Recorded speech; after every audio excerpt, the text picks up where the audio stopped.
ہمارا حق ہے. ایسا نہیں ہوگا کہ کوئی ہم باہر سے آ کے زبردستی یہاں آ کے بسے گا, یہ پاسبل نہیں ہے. دوسری جہاں تک انکروچمنٹ ڈرائیو کا سوال ہے, میں آپ کو یہ عزیز صاحب کا اسٹیٹمنٹ آپ نے پچھلے بار جو انہوں نے بولا, ابھی آرڈر نہیں نکلا اس میں, انہوں نے بولا تھا کہ غریب عوام کو کوئی نہیں چھیڑے گا, جو لینڈ شارکس ہیں بڑے لوگ ہیں جنہیں زمین پہ قبضہ کیا ان سے زمین لیں گے. خاص کر انہوں نے روشنی کی ذکر کی ہے جس کا کورٹ کی طرف سے ڈائریکشن ہے. میں سمجھتا ہوں ایل جی صاحب کو اس پہ عمل کرنا چاہیے, اس کے ایڈمنسٹریشن. ذاتی طور پر آپ ایل جی صاحب کے وربل کمٹمنٹ پر کتنا بھروسہ رکھتے ہیں؟ دیکھیے وہ state head of the U T, ان کے بات پہ بھروسہ نہیں کریں گے تو کس کے بات پہ بھروسہ کریں گے؟ آپ عام انسان کے بات پہ بھروسہ کریں. اگر انہوں نے کہا کہ ایسا ہوگا تو یہی ہونا چاہیے کہ غریب عوام کو کوئی پرابلم نہیں ہونی چاہیے. دیکھتے ہیں, امید کرتے ہیں کہ آرڈر بھی نکلے گا. لیکن جہاں تک جنہوں نے زمین کھائی ہے, سینٹرل کنال اراضی جنہوں نے کھایا ہے, ان کو حق نہیں ہے وہ لینڈ رکھنے کا. اگر غریب آدمی کے پاس 1 کنال 2 کنال ہے, اس کو ایگزمپٹ کرنا چاہیے. اس بیچارے کا چھت اسی میں بنا ہوا ہے, اس کا گھر وہاں ہے, اس کے گھر کو توڑ نہیں سکتے ہیں, اس کو ہم بے گھر نہیں کر سکتے. اور ریاست سے باہر تو نہیں پھینک سکتے, آپ ریاست کے باہر جاؤ یہاں آپ کا آدمی. غریب انسان کو کوئی اثر نہیں پڑنا چاہیے. جہاں تک بڑے لوگوں نے جو کہیں نام دے کے ان زمین کھائی ہے, ان سے زمین چھینے کی تو کوئی پرابلم نہیں ہوگی. لیکن غریب عوام کا مسئلہ ہے, غریب کو کوئی نہیں چھیڑنا ہے. کیونکہ ہم نے 30 سال 40 سال 50 سال سے پہلے لوگوں کو دیکھے دور دراز ایریا علاقوں میں جہاں انہوں نے اپنے چھت بنائے, ان کو کیسے ہم بگاڑ سکتے ہیں, ان کے گھر کیسے ہم ڈیمالش کر سکتے ہیں.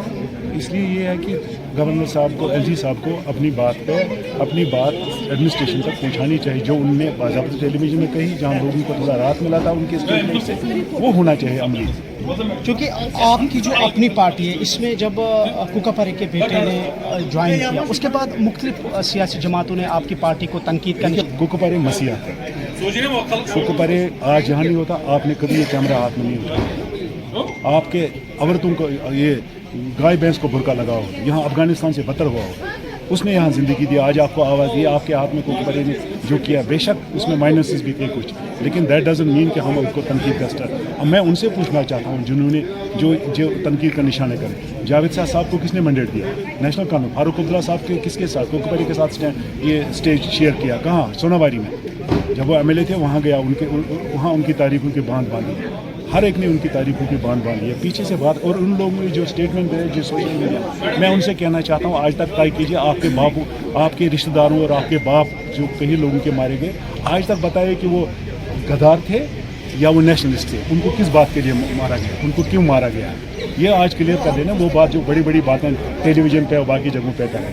کوکا پرے کا بیٹا جو امتیاز ہے وہ کانگریس میں ڈسٹرکٹ پریزیڈنٹ تھا, وہ اس نے بڑا اچھا کیا. ڈسٹرکٹ وہ یہ میونسپلٹی حاجن میونسپلٹی کا ممبر بھی رہ چکا ہے, اور آج اپنی پارٹی جوائن کر کے وہ غلط آدمی نہیں ہے. پہلے کیوں نہیں سوال کیا. ان کے اتنے لوگوں کی بات کریں. آپ نے یہ جو بابر بدر جن کو بولتے ہیں, وہ National Conference M L C نہیں تھا آپ کا.